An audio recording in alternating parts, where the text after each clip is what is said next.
It is Kayla and Heather here for just another Medical Monday. Yeah, she's not going to sing. No. We are going to talk about snake bites. And in Tennessee, we have 4 venomous snakes. I'll also say that one of them that we're going to talk about, the Cottonmouth, it is only in West Tennessee. It is not in East Tennessee. Okay. So you will need to look up the snakes native to your area, but this is just some extra information for those of you who are local to us, or if you're going to train with us, because we have spotted most of these, not all, out at the range. So... I also thought we have, if you're a Birdsong Range member, you might be out there camping, doing whatever, fishing, and since we've seen them, you need to be able to know about them. Yes. So, what are the 4 venomous snakes in West Tennessee, or in Tennessee, West Tennessee? So, the first one is the timber rattlesnake. That one is out of Tennessee. It is a very docile snake, but some of the identifying features is they have somewhat of like a chevron pattern on the back of them. They're very beautiful snakes. They're typically larger, fat snakes, and they have a rattle on them, obviously. But I have heard that some rattlesnakes are starting to evolve to not shake their rattle because so many humans have went and cut them. So that is a thing that's happened. So they do not always rattle and some snakes will rattle their tail in leaves to make it sound like it's rattling because they're trying to make you think they're venomous. So actually look and make sure it has a rattle, right? Because some snakes will make it look like they have one. The next one. The next one is a Copperhead Snake. Those, to me, are the easiest snakes to identify. I know they're called copperheads. People like to go off of the color, which is like a coppery color, a reddish brown. But they do have a very wide range in colors. A lot of different snakes can. But the biggest identifying factor is if you look across the side of the copperhead, it has what's called like Hershey Kisses patterns. And so it literally looks like a Hershey kiss going down each side of the snake's And you side. said that means with the tip of the kiss pointing towards the like the sky or the center of the snake. Yeah, because there's a non-venomous snake that a lot of people get confused. I don't remember the name of it, but they have what's called saddles for their pattern, which is where it's wide on the top and gets skinny, so it looks like a saddle for a horse, where copperheads have the Hershey Kisses, where it's wide at the base and it gets skinnier as it goes up. So it's like opposite. And then we have the Cottonmouth. A lot of people want to call them water moccasins. That is not its name. Water moccasin really just means water snake, and there are tons of water snakes that aren't venomous, guys. But they are called cottonmouths. Something that they do that is kind of neat is that if you come up on a cottonmouth snake, it's how to kind of scare you. They open their mouth up really wide and just stare at you, and that's where they get the name Cottonmouth, because their mouth is super wide. But they'll just open it really wide and stare at you. And then the pattern on its back is a very digital-like pattern. And they're really dark, but it looks very digital on it. And then the last one is very rare. I've never seen it. I don't know anybody that's actually seen it in person, and that's the Pygmy Rattlesnake.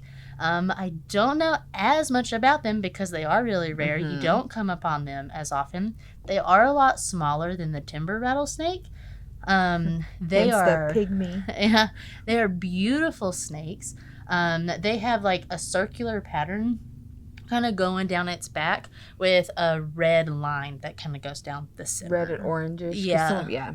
They were, the pictures that she was showing me, they were beautiful snakes. So if you see a pretty snake, like, no, don't mess with it. Some other ways that you can identify these snakes that it's not as foolproof, right, is you can look at their eyes. Venomous snakes have more like cat-like eyes, where it has like the slit, and non-venomous snakes are going to have just round pupils. You gotta get kind of close to see that, though, so I would rather not go off of that. Another way is their heads. Again, I don't really like that method. A lot of people will tell you, like, if they have a more of a triangular shaped head, that they're venomous. Tons of non-venomous snakes have adapted to flare their head to make it look like they have a triangular head. So they'll look venomous, but they're actually not, because they're doing that to try to scare off predators. And then, was that the short and fat? Oh, yeah. And the venomous snakes are typically more short and fat. Again, timber rattlesnakes get huge. Like, they're massive. I went up on one that was about 6 feet long. Like, they're huge. But they are really fat. Where non-venomous snakes are typically long and skinny, but like decays, brown snakes, and like ringneck snakes, they stay pretty small, but they're super thin. But you might run up on one that just had a really big meal, so maybe they're a little bit fatter, So you know? My advice is to treat all snakes like they're all loaded with venom.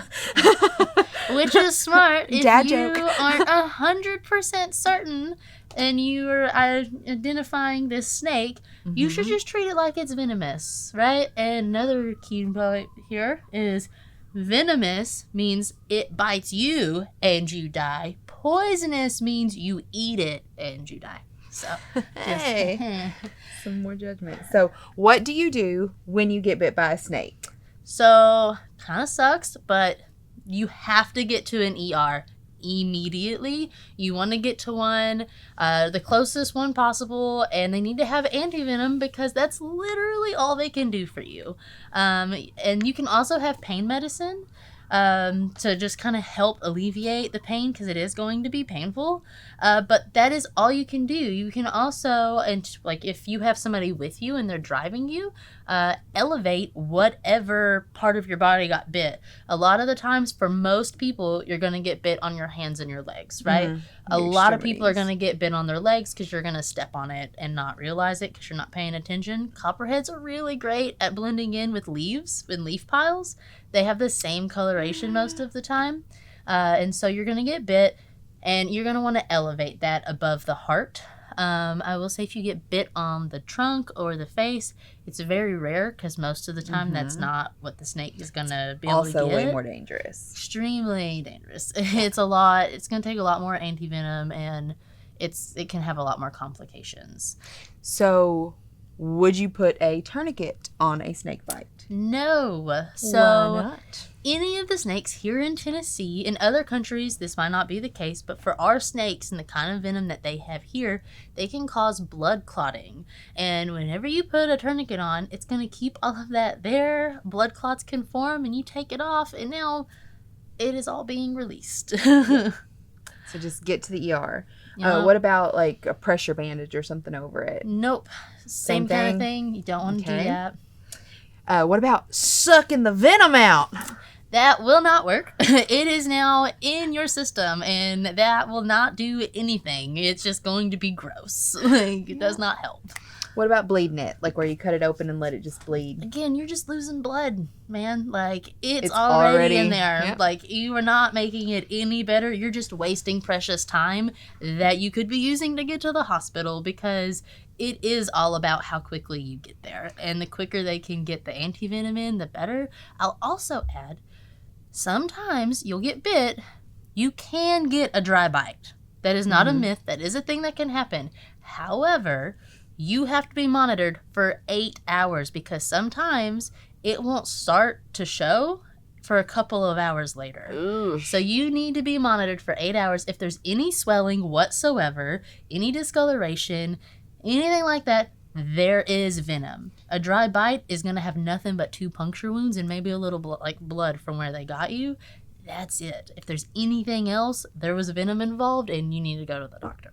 So the absolute only things to do when you're bit by a snake are elevate the extremity and get your ass to the ER. That's one of those we did the get your ass to the ER versus stay your ass at home.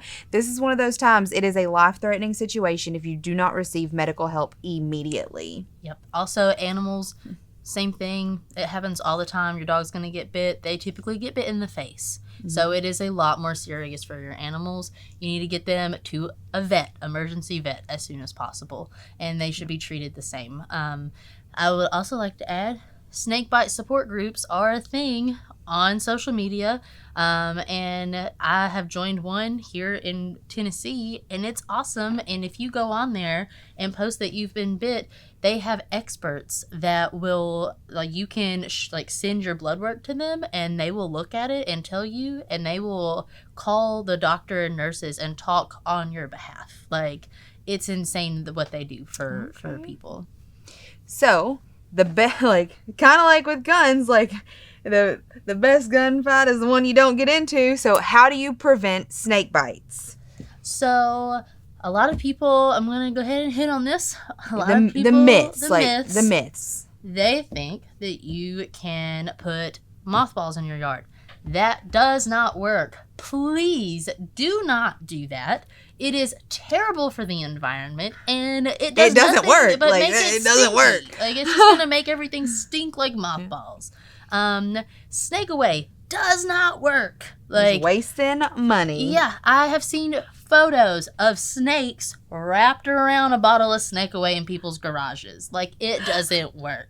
The only thing that's going to work is you keeping food and shelter and water out of your yard that they're going to want. So that means get rid of your leaf piles. Get rid of your piles of wood. Keep your grass cut short. Anything that's going to attract mice or small animals, the snake's going to be there. If you got chickens, guess what? You're going to have snakes because they like those eggs, right? Now, most of the time, they're non-venomous snakes. Yeah, and so, like, it's not a big deal. But you should know your snakes, especially if you're going to be out and about. And it's good to have that knowledge. And if you come upon a snake, just let it be. Like, leave and wait for it to do its thing. And they it'll go do about have its way. professional services that will come out and remove the snake for you, because killing snakes, specifically the venomous ones in Tennessee, is illegal. Super illegal. So if you need resources, again, in Tennessee, reach out to the TWRA. They can point you in the correct direction. But yeah, leave them alone. Walk away. Just respect them. They'll respect you. They don't want to bite you. You're really a lot bigger than them, and they can't eat you, so they don't really care about you. So they're more scared of you than you are of them. Like, I don't know if that's true. There might be some equal fear going on. Yeah, that's fair. All right. Is there anything else you want to add? No, I think that's it. Just respect the wildlife, guys. Yeah. So, Respect the wildlife. Your responsibility to be ready for the fight never ends.